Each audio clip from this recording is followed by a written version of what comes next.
Puji Tuhan. Salam sejahtera di dalam kasih Tuhan kita Yesus Kristus.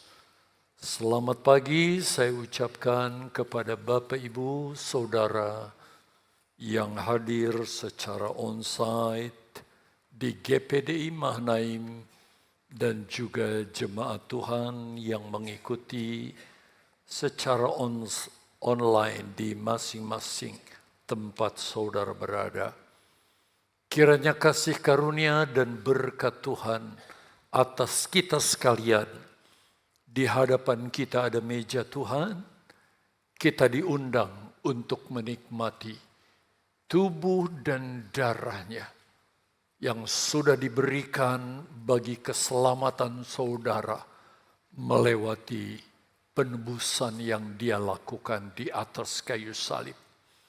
Namun sebelum kita makan minum tubuh dan darah Yesus, kita akan duduk mendengar firman Allah. Saya berharap saudara konsentrasi penuh memperhatikan firman Allah, sehingga saudara dapat mengerti secara penuh dan menerapkan firman Allah ini dalam kehidupan saudara. Dan inilah tema yang akan kita bahas. Mungkin saudara membaca tema ini agak bertanya-tanya, apa kota dan tembok keselamatan itu? Inilah tembok dan kota keselamatan yang didirikan untuk saudara ada di dalamnya dan menikmati kepastian keselamatan itu. Karena akan ada masanya di mana keadaan di luar begitu menggoncangkan yang membuat tidak sedikit orang binasa karenanya. Tetapi bagi kita yang ada di dalam, kita ada dalam perlindungan karena tembok kota itu. Dan ayat pokok yang akan kita bahas, bahkan ayat-ayat seterusnya, kita akan lihat itu di dalam kitab Yesaya pasal yang ke-26 ayat 1 sampai dengan ayat yang ketiga. Kita akan perhatikan mulai dari ayat ini dan kita akan lihat ayat-ayat selanjutnya.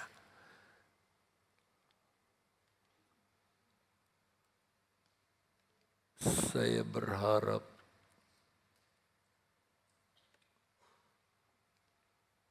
ini tidak bermasalah. Ternyata masih belum juga bisa on, saudara.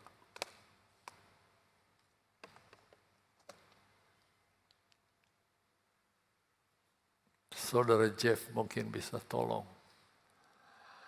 Baik, saya akan baca ayat ini. Pada waktu itu nyanyian ini akan dinyanyikan di tanah Yehuda. Dan perhatikan lirik nyanyian ini. Pada kita ada kota yang kuat. Untuk keselamatan kita, Tuhan telah memasang tembok dan benteng. Kita lanjut ke ayat 2 dan ayat yang ketiga. Bukalah pintu-pintu gerbangnya. Dianjurkan untuk membuka pintu gerbangnya.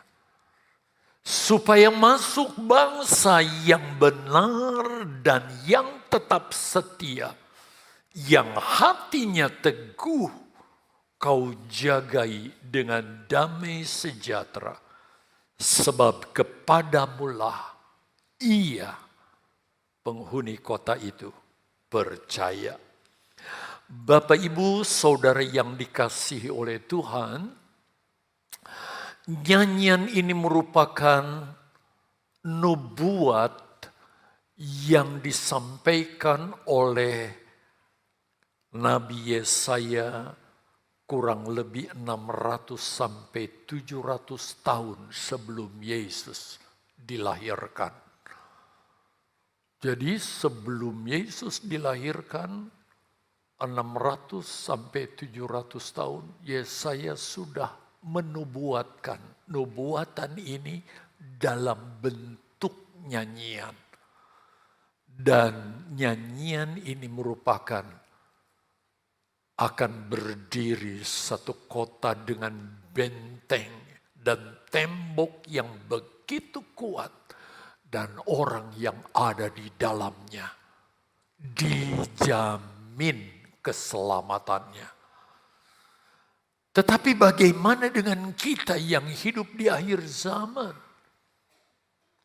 Bapak, Ibu, Saudara yang dikasihi oleh Tuhan, kalau Yesaya menubuatkan dan itu belum terjadi, tetapi bagi kita yang hidup di akhir zaman, ayat ini yang berupa nyanyian sudah digenapi. Bahkan bukan hanya sekedar digenapi, tetapi bisa dialami dan dinikmati oleh setiap orang yang percaya kepada Yesus. Berarti saudara sebagai orang yang percaya kepada Yesus, kalau saudara membaca ayat ini bukan berupa nubuat lagi. Tetapi ayat ini sudah digenapi dan saudara bisa rasakan, bisa alami di dalam kehidupan saudara.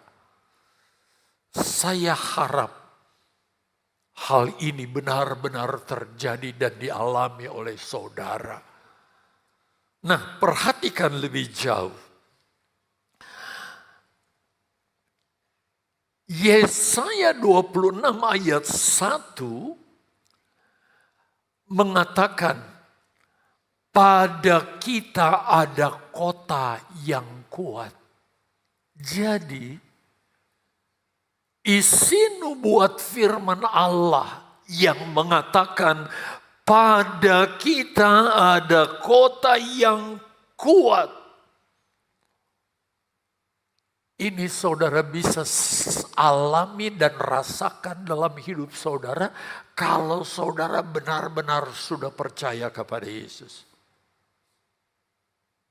Jadi bagi kita yang percaya kepada Yesus, keselamatan itu bukan sesuatu yang mudah-mudahan seperti tetangga kita. Bahkan harap saja nanti kalau saya mati saya selamat. Tetapi saudara perhatikan.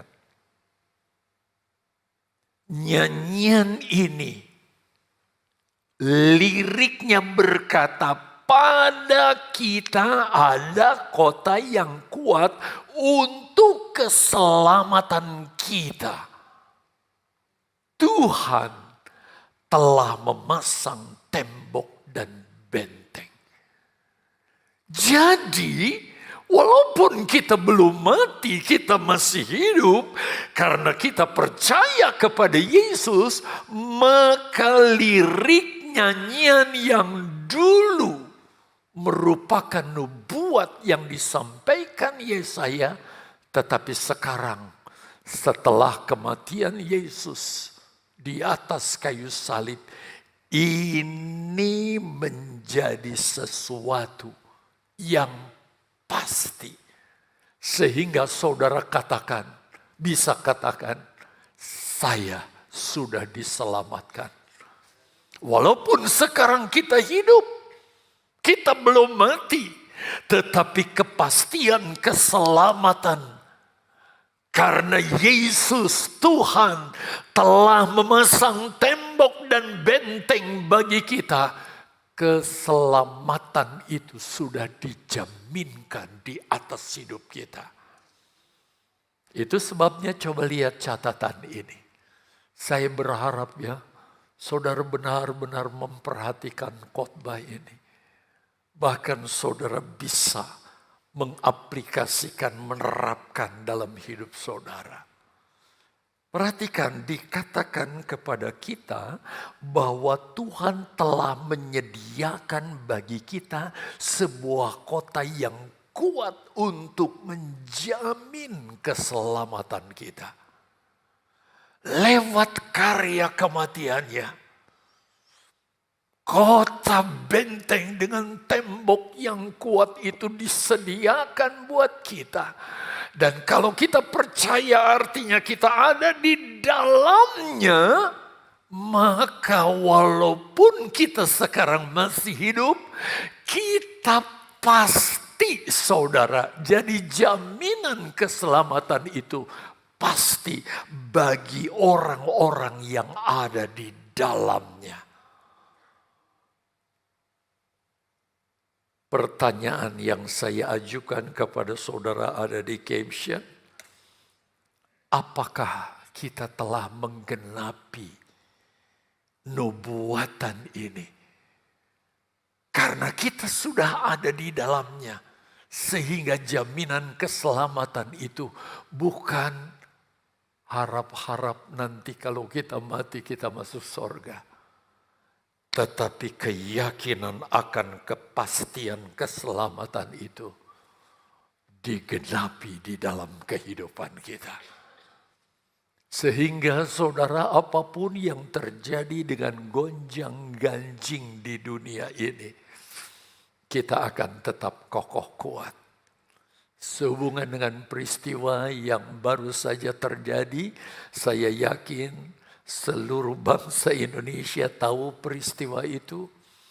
Bagaimana ada sekumpulan anak Tuhan yang karena masa itu masa libur, mereka sempatkan waktu untuk menyewa tempat retreat. Mereka beribadah kepada Tuhan dengan mengundang seorang hamba Tuhan menyampaikan firman Tuhan. Tahu-tahu datang segerombolan orang dengan saudara sesuatu di tangan mereka. Mereka hancurkan gedung di mana mereka berkumpul. Bahkan mereka menerobos masuk. Sehingga anak-anak Tuhan yang beribadah itu, saudara, mereka menyelamatkan diri begitu rupa. Dan ada ikon anak Tuhan, yaitu salib, mereka copot bongkar. Dan mereka turunkan begitu rupa. Saya khotbahkan ini terinspirasi karena ini. Supaya saudara sebagai anak Tuhan, kalau goncangan yang sama, siapa tahu terjadi ketika kita beribadah seperti ini. Tiba-tiba ada segerombolan orang melakukan itu. Kita gak perlu takut. Karena keselamatan sudah dijaminkan atas kita semua. Bilang amin. Haleluya. Coba kita perhatikan sekarang. Amsal 18 ayat yang ke-10. Ayat ini berkata, nama Tuhan adalah menara yang kuat. Kesanalah orang benar berlari dan ia menjadi selamat. Bapak, Ibu, Saudara yang dikasihi Tuhan. Dari ayat ini, dari firman Allah ini dijelaskan kepada kita bahwa kota yang memiliki menara dan kota dengan menara dan tembok yang kuat itu sanggup menyelamatkan kita. Dan menurut Amsal 18 ayat 10, kota dan tembok atau menara dan tembok yang didirikan untuk kita itu tidak lain adalah nama Tuhan. Itu sebabnya dimanapun saudara berada, kemanapun saudara berpergian, jangan pernah lupa nama Tuhan. Tuhan Yesus Kristus. Sehingga ketika saudara berkendaraan, saudara di mana, bahkan sedang melakukan apapun, saudara panggil nama itu. Saudara ada di dalam kota benteng yang kuat. Dan apapun yang terjadi dengan diri kita, keselamatan kita dijamin di dalam nama ini. Jangan ucapkan yang lain. Sebut nama ini. Nama yang memberikan jaminan kepada kita. Bahkan kalau kita hubungkan dengan Kisah Rasul pasal 4 ayat 12. Untuk ayat ini kita baca bersama. Jangan ada yang diam. Karena nama inilah yang memberikan kepada kita jaminan keselamatan. Sebab itu saya katakan, seharusnya dalam hati kita selalu ada nama ini. Dan kita menyebutkannya walaupun tidak terucap. Sehingga orang mendengarnya, tetapi kita menyebutkan dengan iman di hati kita. Tentang jaminan keselamatan ini. Yuk kita baca bersama. Semuanya 2, 3. Dan keselamatan tidak ada di dalam siapapun juga selain di dalam Dia. Sebab di bawah kolong langit ini tidak ada nama lain yang diberikan kepada manusia yang olehnya kita dapat.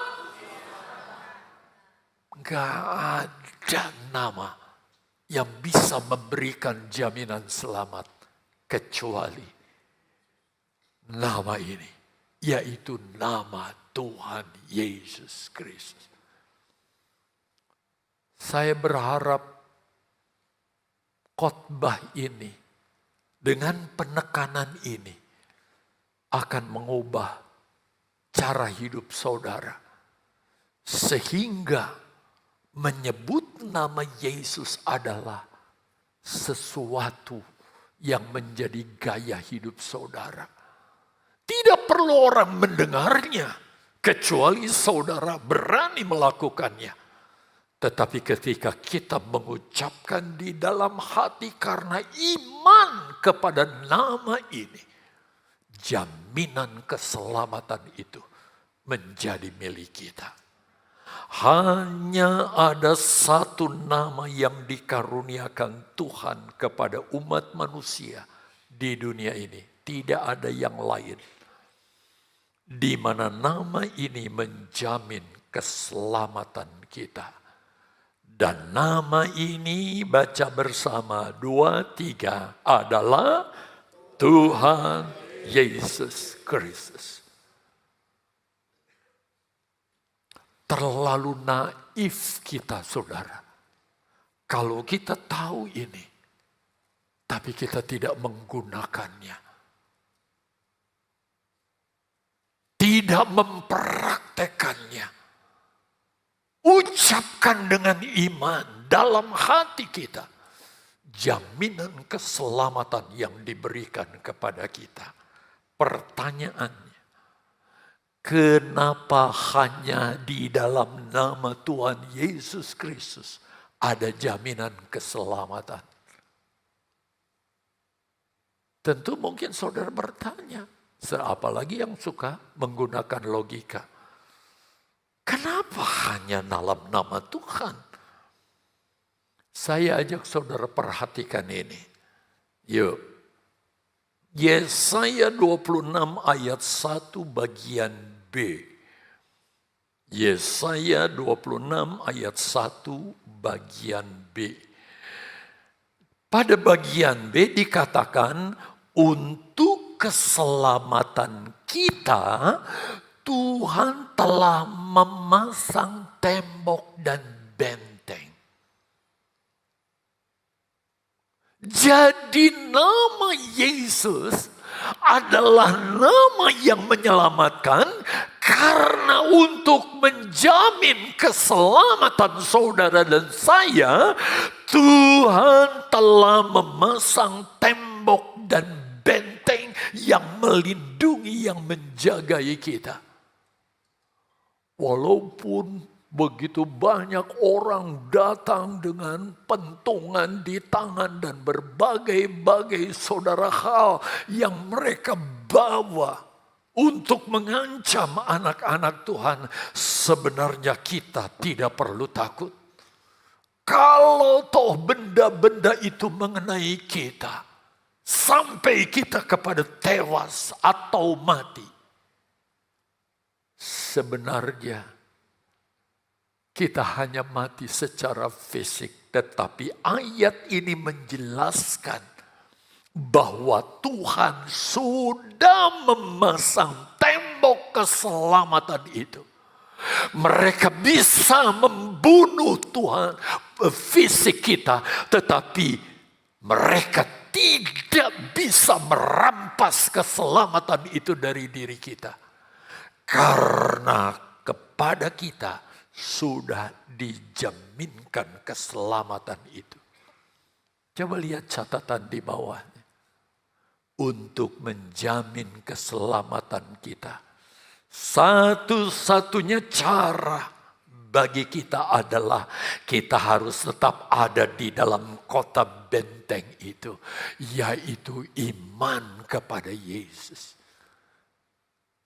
Jangan sampai karena keadaan itu, saudara, lalu kita berpikir, kalau begitu supaya jangan saya mengalami pengulangan keadaan ini.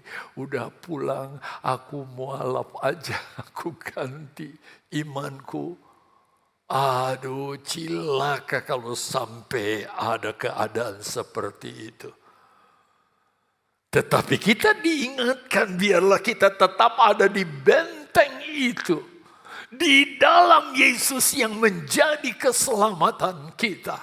Karena tidak ada keselamatan yang dijaminkan kepada kita di lain nama selain nama Tuhan Yesus Kristus. Sehingga apa, saudara? Tidak ada satupun musuh yang bisa membongkar, menerobos temboknya.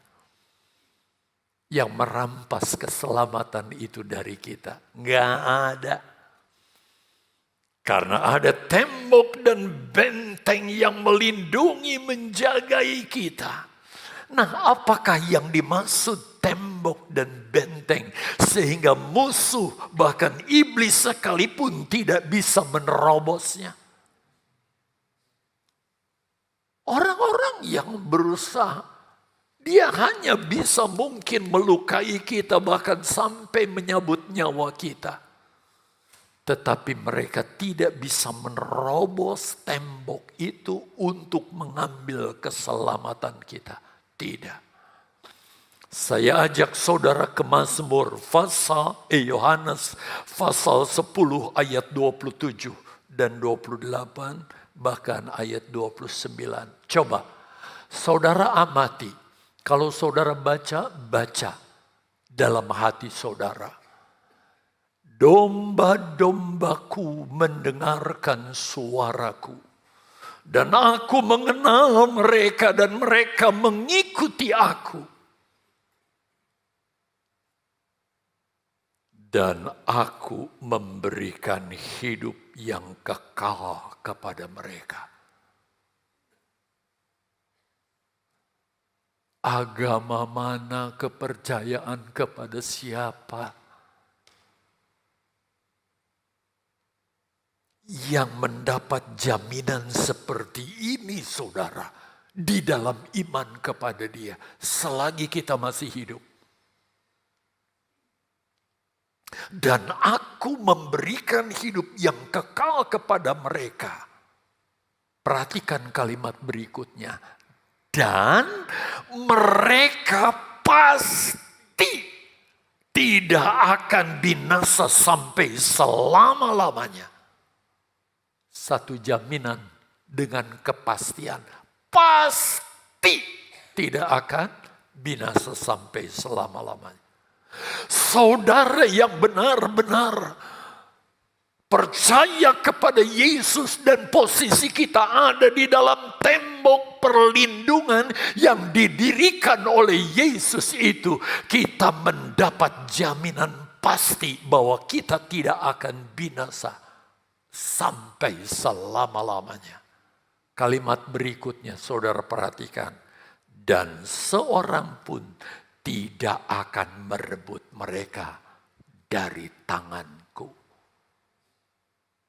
Gak ada penguasa apapun bisa merebut kita dari tangan Yesus. Nanti kita melihat saudara posisi kita di tangan Tuhan itu seperti apa.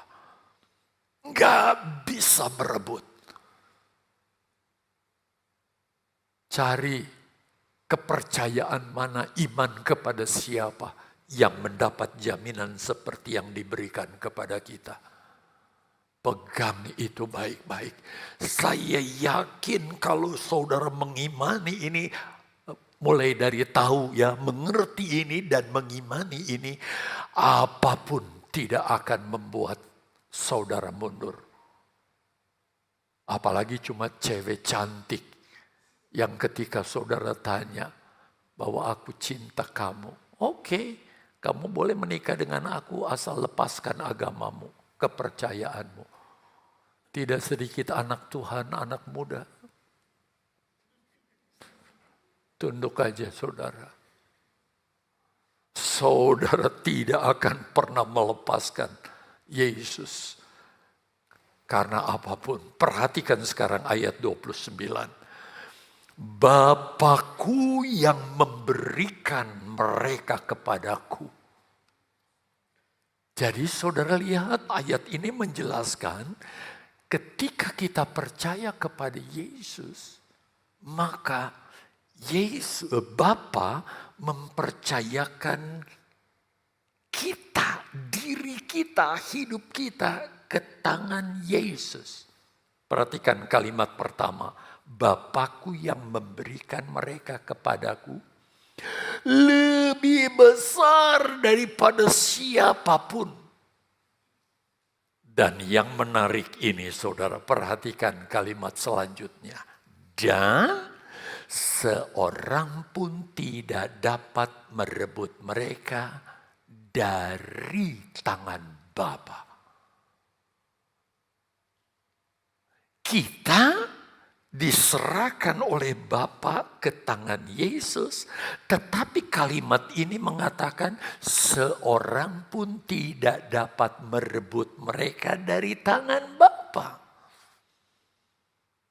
Nah, inilah saudara yang tadi di Yesaya dikatakan bahwa kita ini orang-orang yang diselamatkan seperti orang yang masuk ke dalam tembok dan benteng.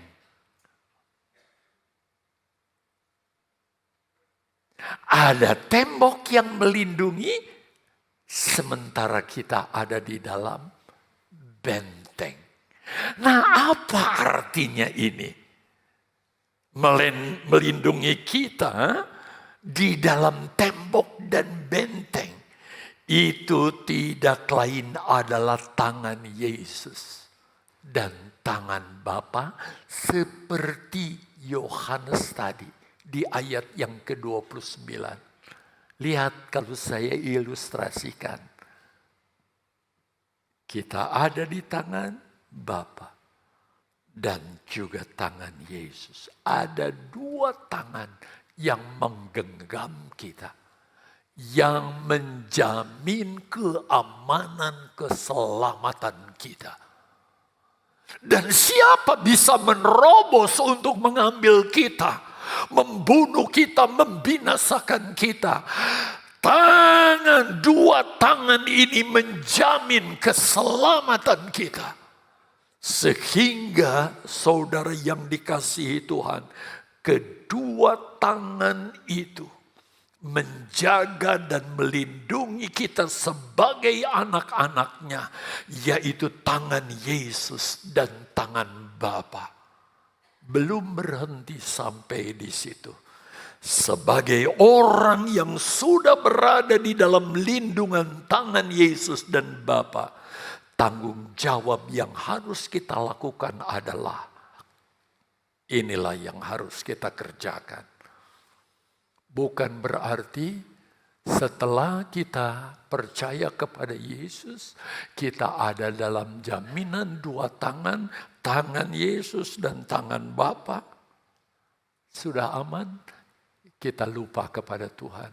Nggak ke gereja lagi, nggak mencari Tuhan, nggak lakukan firman Allah. Tetapi perhatikan bagian kedua. Sebagai orang yang sudah berada di dalam lindungan dua tangan, yaitu tangan Yesus dan tangan Bapa. Tanggung jawab yang harus kita lakukan adalah yang pertama, kita perhatikan.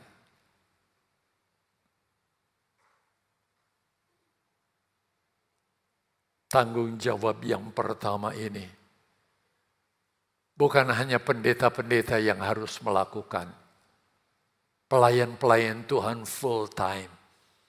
Tapi seluruh jemaat, kita harus membuka pintu gerbang. Supaya yang masuk itu jangan cuma kita. Yang selamat itu jangan cuma kita. Pemerintah Indonesia mengaku bahwa agama-agama lain yang ada di Indonesia hanya cuma 10%, 90%-nya agama yang mayoritas itu kata mereka. Terserah mau bilang berapa, tetapi tanggung jawab kita yang sudah ada di pintu gerbang yang safe, yang aman. Kita harus membuka pintu gerbang dan mengundang mereka masuk. Saudara sudah tahu keselamatan, jaminan keselamatan yang saya tadi katakan perlu saudara mengerti ini. Saudara perlu tahu ini. Supaya saudara jangan keluar-keluar. Tetapi ada tanggung jawab yang lain. Kita harus buka pintu gerbang ini. Ini kewajiban anak Tuhan, orang Kristen. Saya hubungkan dengan Yesaya pasal 26, tadi kita baca terakhir. Ayat 1 bagian B, sekarang pindah ke ayat 2. Bukalah pintu-pintu gerbang, supaya masuk bangsa yang benar dan yang tetap setia. Jadi masih banyak orang yang ada di luar. Buka pintu itu, undang mereka masuk supaya setelah mereka masuk, mereka menjadi bangsa yang benar dan yang tetap setia. Ini kewajiban, ini tanggung jawab kita. Sekolah Alkitab dibuka. Nanti akan dibuka bulan depan, Agustus tanggal 21 dimulai. Saudara, apakah cuma mereka aja? Semua orang percaya, anak-anak Tuhan. Lihat Matius 22 ayat yang pertama sampai 14. Satu kisah Yesus berikan sebagai satu gambaran tentang kewajiban orang yang sudah ada di kota benteng yang sudah diselamatkan. Saudara, kalau ditanya, kalau kamu mati, Saudara sudah tahu firman Allah ini. Saudara Saif berkata, saya pasti masuk surga. Karena kita ada di kota benteng. Tetapi saudara bukan sampai di situ. Ini tanggung jawab. Kalau saudara baca ini nanti di rumah, ada 2 macam orang yang kita harus undang. Dan ternyata ketika undangan itu diberikan, mereka diajak untuk datang. Saudara jangan kaget. Orang-orang yang mendengar undangan kita, tanggapan pertama yang mereka akan katakan kepada saudara, oh maaf kami sibuk, kami ada pekerjaan lain. Atau ada di antara saudara yang berkata, di antara mereka yang saudara undang berkata, oh saya sudah beragama, agama saya mantap. Dan sebagainya. Mereka beralasan dengan cara yang sopan. Besok datang lagi jawaban yang sama. Bulan depan datang lagi jawaban yang sama. Tahun depan, 10 tahun mendatang, saudara undang. Tetap dia mengeraskan hati dan menolak. Itu yang terjadi di negeri kita. Tetapi yang mengerikan, jangan kaget ya. Ketika saudara undang, mereka akan terang-terangan marah kepada saudara. Bahkan tidak sedikit yang dipersekusi. Bahkan sedang ibadah aja, nggak mengganggu, bayar mereka saudara sewa. Sebab itu bukan gereja. Itu tempat yang seperti nanti akan dipakai oleh retreatnya kemana itu? Yang sudah diumumkan, pesertanya udah 300 sekian. Ya.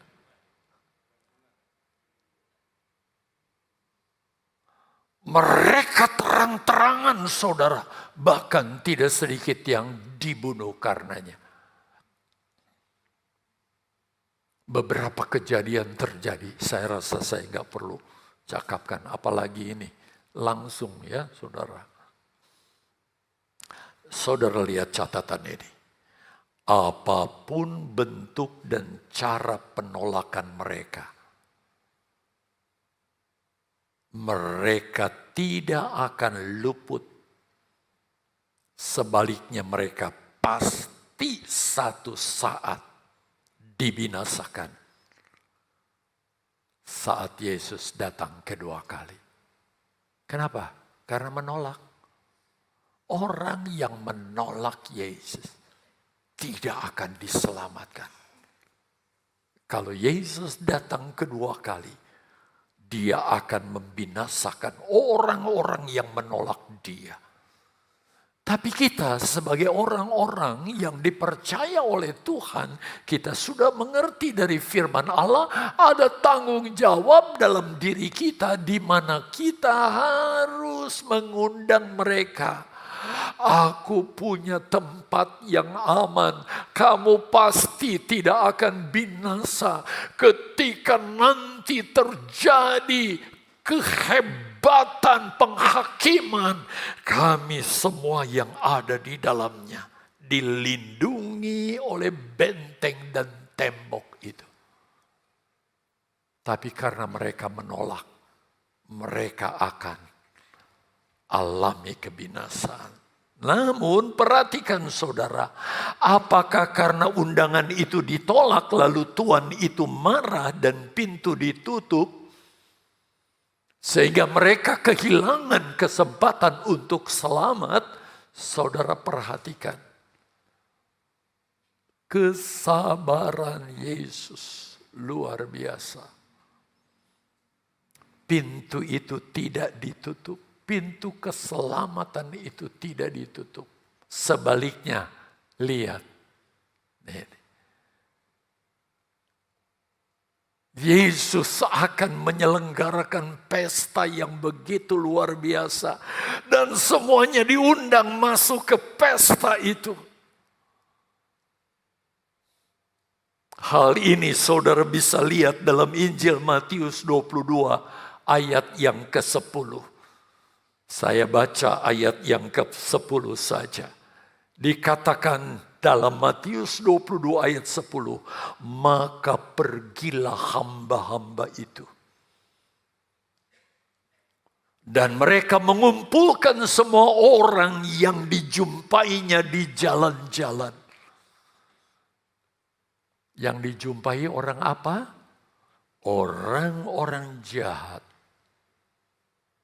dan orang-orang baik. Sehingga penuhlah ruangan perjamuan kawin itu dengan tamu. Akan ada kegerakan besar di akhir zaman, saudara. Yesus memberi kemurahan dan mengundang semua orang, bukan hanya masuk ke kota bertembok yang aman dan terpelihara, tapi ke satu pesta yang besar. Entahkah orang itu orang baik, entahkah orang itu orang jahat, silakan masuk. Nikmati perjamuan yang aku selenggarakan. Bapak, Ibu, Saudara yang dikasihi Tuhan, saya ajak saja langsung klik supaya jemaat membaca. Kita yang sudah tahu bahwa ada jaminan yang sempurna di dalam Yesus, di mana kita tidak boleh berdiam diri, tetapi kita harus aktif mengajak orang-orang yang belum ada di dalam genggaman tangan Tuhan Yesus dan tangan Bapa, supaya mereka itu memiliki kepastian keselamatan di dalam Yesus. Ada jaminan keselamatan. Dan itu akan terjadi di akhir zaman. Pintu kemurahannya dibuka sedemikian rupa. Sebenarnya kita bisa pelajari kisah ini, saudara. Tapi ini akan memakan waktu. Jadi saya skip saja ya. Bagaimana ada dua pengintai Israel yang disuruh mengintai saudara kota Yeriko. Lalu ketika mereka masuk, mereka ternyata dikejar saudara oleh orang-orang yang tahu bahwa itu orang Israel. Mereka lari ke rumah pelacur, rumah Rahab. Dan ketika mereka tahu orang ini adalah Ketika Rahab tahu orang ini adalah orang Israel, dia melindungi saudara. Karena dia sudah mendengar berita bahwa kota Yeriko akan diserahkan kepada bangsa Israel. Singkat cerita, Rahab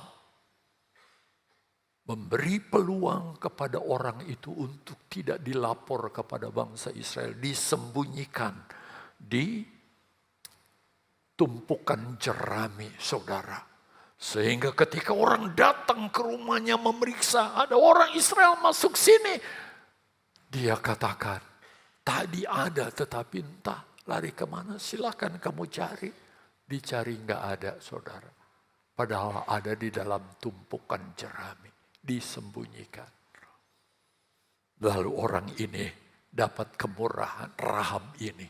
Sehingga ketika diserang, dia dilindungi begitu rupa. Jadi saya tidak akan berpanjang ria dengan kisah tentang Rahab ini. Saya lanjut saja kepada poin yang kedua. Poin yang kedua, kalau kita ada di rumah itu dan kita juga turut saudara mengundang mereka untuk masuk dan kita lakukan itu, maka yang kedua kita harus tetap setia dalam kota itu. Dalam bangunan itu jangan sampai kita bergeser keluar. Saudara perhatikan Yesaya 26, sekarang bergeser ke ayat yang ketiga. Tadi ayat 1, bagian B lanjut, ayat 2, sekarang ke ayat 3. Yang hatinya teguh kujagai dengan damai sejahtera, sebab kepadamulah, kepada Tuhanlah ia percaya. Bapak, Ibu, Saudara yang dikasihi Tuhan.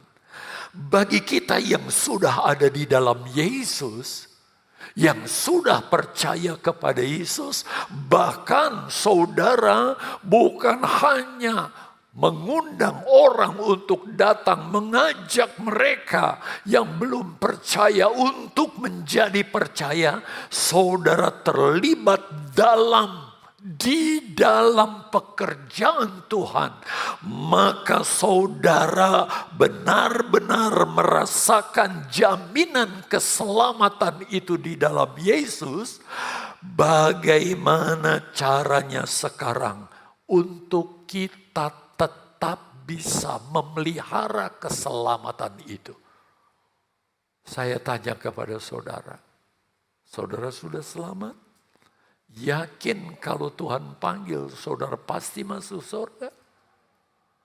Tetapi sekarang, dengan gonjang-ganjing keadaan dunia di akhir zaman ini, bagaimana caranya kita memelihara keselamatan yang Tuhan sudah jaminkan atas kita, sehingga hidup kita benar-benar ada di dalam genggaman tangan Yesus dan tangan Bapa. Perhatikan, kita dianjurkan untuk teguh. Kata teguh dalam bahasa Yunani dipakai kata hedraios, yang artinya tidak goyang. Kalau dianalogikan, bagaikan tiang atau pohon yang tertanam dengan kuat dan dalam, sehingga tidak bisa digoyang, apalagi dicabut. Udah benar-benar tertanam kuat. Bapak, Ibu, Saudara yang dikasihi Tuhan, seperti kursi.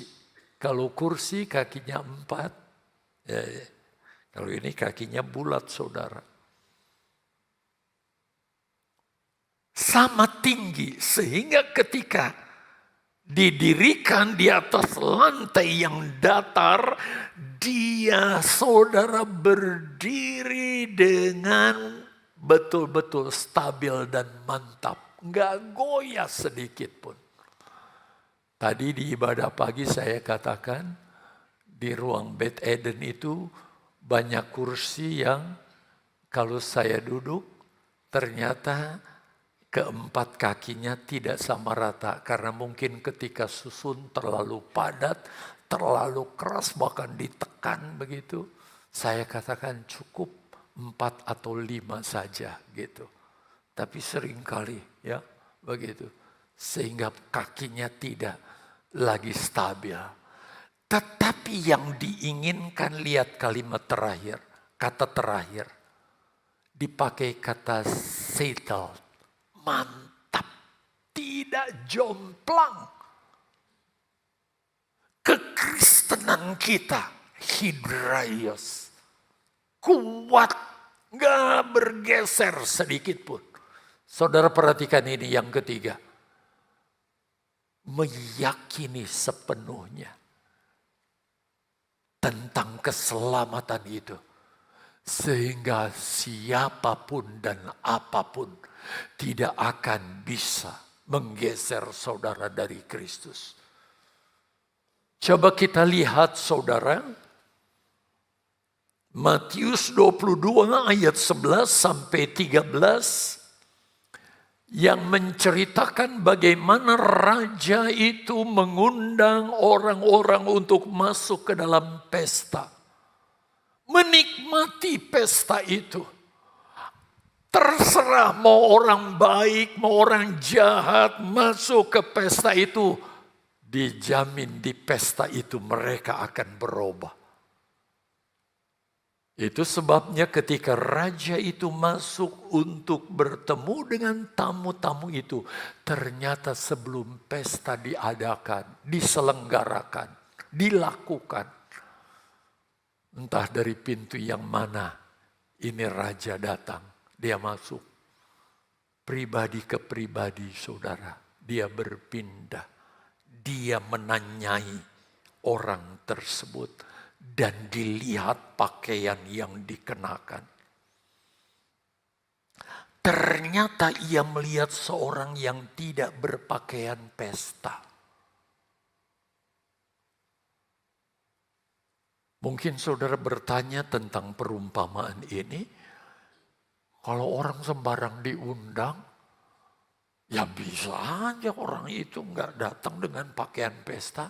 Karena mereka ketika datang pesta, mereka nggak punya pakaian yang bagus, yang pantas untuk pesta. Sebab kalau raja mengadakan pesta, semua yang datang harus pakai pakaian yang layak. Kalau nggak punya, raja sudah sediakan. Ada kamar khusus, kamar ganti. Di mana mereka boleh ganti baju yang lama dengan baju yang disediakan raja. Free, tanpa bayar, gratis. Tetapi saudara lihat, ketika dia masuk ke ruang pesta itu, ternyata ia melihat seorang yang tidak berpakaian pesta. Ia berkata kepadanya, raja berkata kepada orang yang gak berpakaian itu.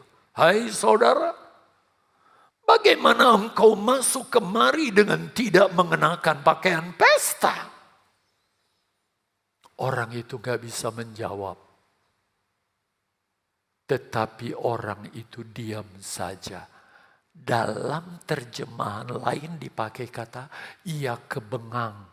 Orang Sunda bilang bengong. Gak bisa jawab. Sebab mau jawab apa? Pakaian udah disediakan. Tapi kenapa dia gak pakai pakaian? Nah ini yang saudara harus lakukan sekarang. Poin yang ketiga ini tidak lama lagi akan digenapi. Di mana dia akan datang. Dan tidak ada kesempatan kita lagi untuk mengganti pakaian. Itu sebabnya setelah poin pertama, poin kedua, saudara tetap settle ada di tempat di mana saudara diundang itu. Tetapi saudara belum mengganti pakaian. Jangan main-main. Apa maksudnya ini? Apa tujuannya ini? Apa perumpamaan ini Yesus berikan? Bapak Ibu Saudara yang dikasihi Tuhan. Saya ingin tanya kepada saudara.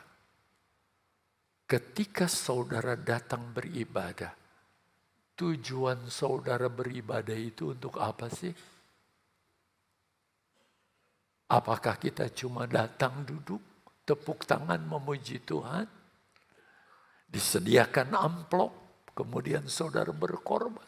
Bawa persembahan wajib yang saudara perlu bawa.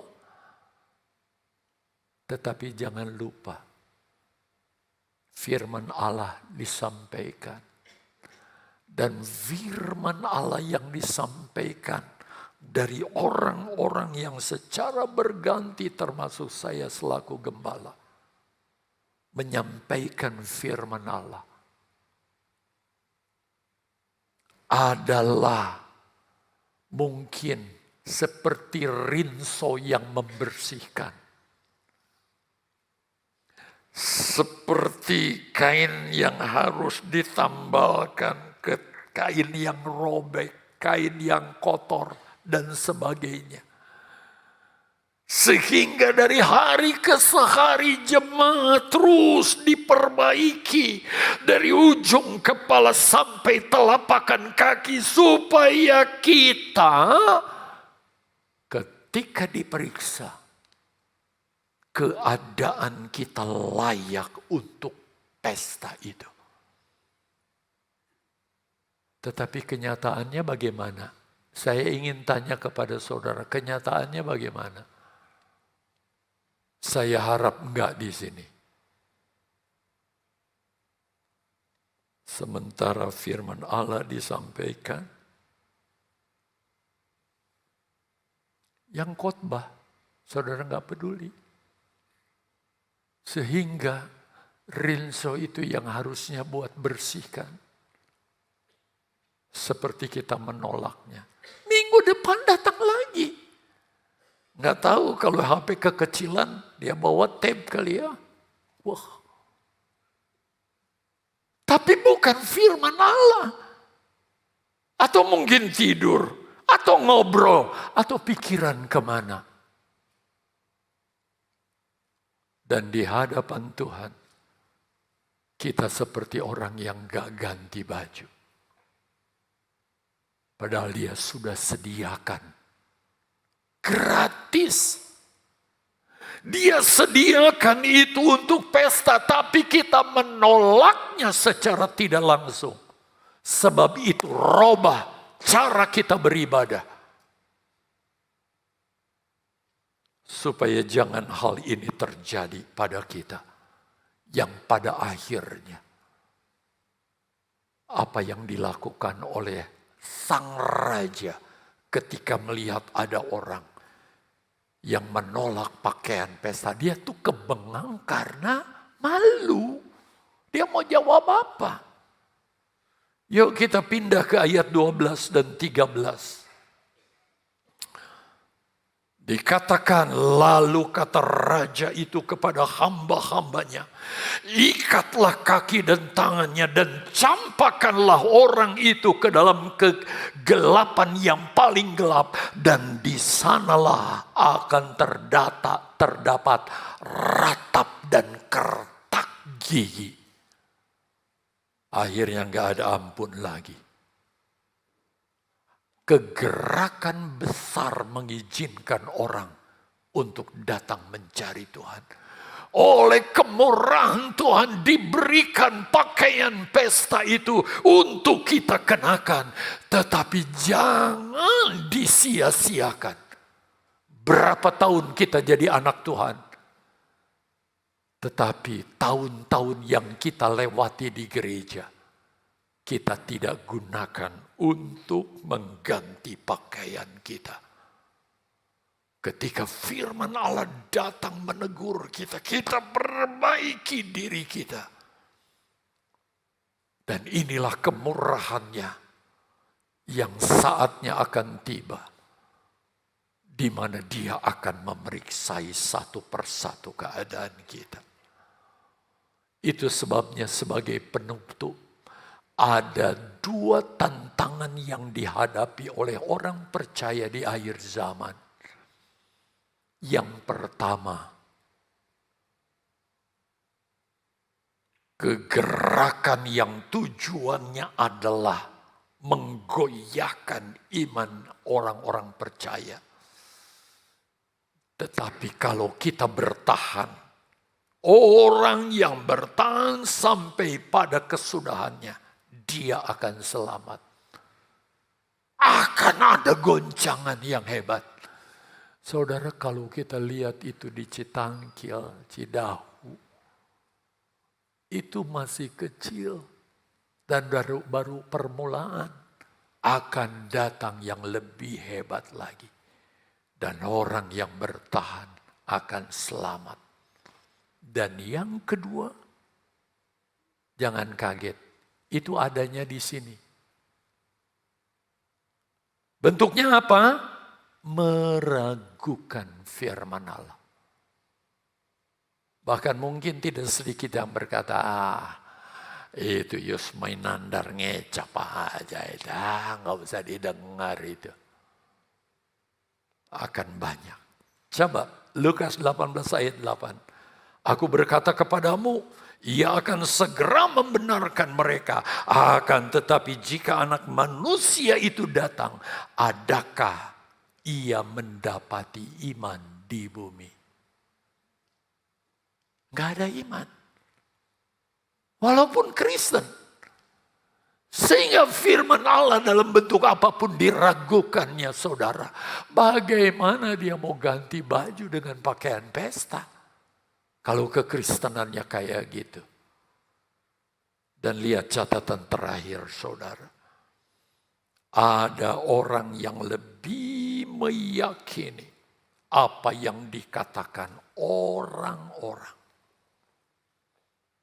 Daripada meyakini firman Allah. Sehingga ketika giliran sesudah pujian penyembahan firman Allah. Saudara mulai, sudahlah. Saudara lebih percaya buka YouTube berita begini. Buka ini, berita mengherankan, lebih percaya. Maka saudara enggak mengganti pakaian saudara. Padahal kesempatan, kemurahan diberikan kepada kita. Itu sebabnya. Robah cara hidup kita di akhir zaman ini. Sehingga kita semakin hari benar-benar seperti pengantin yang siap untuk menikah. Dia perisai loh satu persatu. Saudara jangan heran. Kalau dia akan datang kepada saudara dan memeriksai keadaan kita. Jangan sia-siakan.